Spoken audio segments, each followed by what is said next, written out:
नमस्कार प्यारे बच्चों, हिंदी की कक्षा में आप सभी का स्वागत है। आज हम खुलते पंख हिंदी पाठमाला के पाठ 12 बहादुर भीम को पढ़ेंगे। तो आइए शुरू करते हैं पाठ 12 बहादुर भीम। प्यारे बच्चों, आप सबने कौरव और पांडवों के विषय में जरूर सुना होगा। पांडव बहुत साहसी और बलवान थे और जो लोग साहसी होते हैं वे हमेशा कमजोरों की रक्षा करते हैं। और हम सब ने राक्षसों की कहानियां भी सुनी ही हैं। बहादुर भीम पाठ में भी एक राक्षस की ही कहानी है जिससे बहादुर भीम पूरे गांव वालों को छुटकारा दिलाते हैं और उसे मार गिराते हैं। वह राक्षस बहुत अत्याचारी था और लोगों को मारता था। तो बहादुर भीम ने उससे उन सब की रक्षा की। तो आइए पढ़ते हैं कहानी बहादुर भीम। राजा पांडु के 5 पुत्र थे।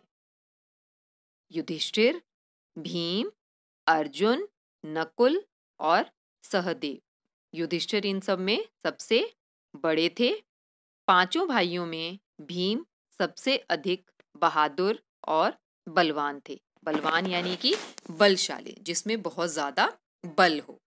एक बार वन में घूमते घूमते 5 पांडव अपनी माता कुंती के साथ एक गांव में पहुंचे।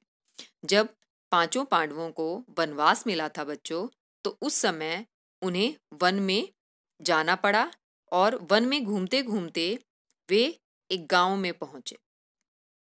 वहां उन्होंने एक ब्राह्मण के घर में शरण ली। गांव के पास ही वन में एक राक्षस रहता था। वन यानी जंगल। गांव वाले राक्षस से बहुत परेशान थे। उन्हें क्यों परेशान थे?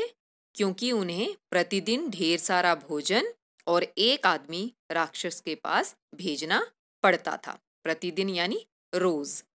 एक दिन ब्राह्मण के बेटे की बारी आई। किस बेटे? ब्राह्मण के बेटे की, जिसके घर में 5 पांडवों ने शरण ली थी, यानी जिसके घर में वो लोग रुके हुए थे। ब्राह्मण का एक ही बेटा था। ब्राह्मण और उसकी पत्नी रो रहे थे। रात को रोने की आवाज सुनकर भीम उनके पास गए और रोने का कारण पूछा, रीजन पूछा उनसे। तो ब्राह्मणी ने रोते रोते सारी बात बता दी कि गांव के पास ही एक राक्षस रहता है और आज मेरे पुत्र को उस राक्षस के लिए खाना लेकर जाना है। भीम ने कहा, आप रोइए मत, कल आपके बेटे की जगह राक्षस के पास मैं जाऊंगा। तो ब्राह्मणी क्या बोली जवाब में? नहीं नहीं, मैं अपने बेटे की जान बचाने के लिए किसी दूसरे के बेटे की जान खतरे में नहीं डाल सकती, क्योंकि वो लोग उनके घर में मेहमान थे ना, और मेहमान तो भगवान का रूप होता है। इसलिए ब्राह्मणी ने इस प्रकार कहा। भीम बोले, आप चिंता ना करें, मुझे कुछ नहीं होगा। अगले दिन भीम ढेर सारा भोजन गाड़ी में लादकर राक्षस के पास पहुंचे और आराम से बैठकर खुद भोजन करने लगे। आप सबको पता है कि भोजन भीम को बहुत प्रिय था, और जब उसने बहुत स्वादिष्ट बहुत सारा भोजन जब गाड़ी में लदा हुआ देखा तो उनको बहुत तेज भूख लग गई और उन्होंने उसे खुद ही खाना शुरू कर दिया। राक्षस को बड़ा गुस्सा आया। वह बोला, यह क्या कर रहा है? भीम ने कहा, देखता नहीं, खा रहा हूं। भीम की बात सुनकर राक्षस गुस्से से पागल हो गया। उसे बहुत ज्यादा गुस्सा आया कि बस अब तो मैं इसको खा ही जाऊंगा। वह भीम पर तेजी से झपटा। भीम तैयार थे। उन्होंने उछलकर जोर से एक लात राक्षस की कमर में जमाई। दोनों में जमकर लड़ाई शुरू हो गई। भीम ने घूंसे मार मार कर राक्षस को बेहाल कर दिया, यानी उसको बिल्कुल एकदम बेजान कर दिया।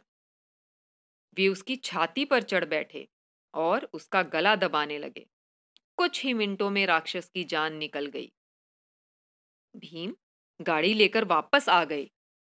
जब गाड़ी गांव पहुंची तो भीम को जिंदा देखकर, जीवित यानी जिंदा देखकर गांव वालों के आश्चर्य का ठिकाना न रहा। आश्चर्य का ठिकाना न रहा मतलब सबको बहुत ज्यादा आश्चर्य हुआ और बहुत ज्यादा खुशी हुई कि राक्षस अब मारा गया है।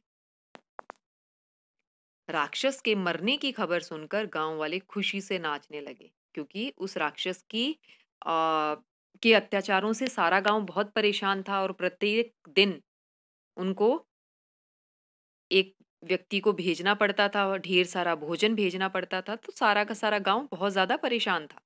इसलिए उसके मरने की खबर को सुनकर गांव वाले बहुत ज्यादा खुश हुए और खुशी से नाचने लगे। ब्राह्मणी ने भीम को छाती से लगा लिया। कुंती भी बहुत खुश थी कि उसके बहादुर बेटे ने राक्षस को मारकर सारे गांव का भला किया। भीम को गले लगाते हुए कुंती ने कहा, बेटा मुझे तुम पर गर्व है, यानी अभिमान है, घमंड। मैं तुम पर, जब आपने देखा होगा कि जब आप कोई अच्छा काम करते हैं तो आपकी माँ भी आपसे बहुत खुश होती हैं, तो वो यही कहती है ना कि I am proud of you, है ना। तो इसी प्रकार कुंती भी अपने बेटे की बहादुरी से बहुत ज्यादा खुश थी और गर्वित महसूस कर रही थी। तो प्यारे बच्चों, इस प्रकार हमने बहादुर भीम पाठ को पढ़ा। आप सब भी इस पाठ को पढ़ेंगे और इसे समझने का प्रयास करेंगे, ताकि आप इस पाठ की अभ्यास क्रियाओं को सही प्रकार से कर पाएं। धन्यवाद प्यारे।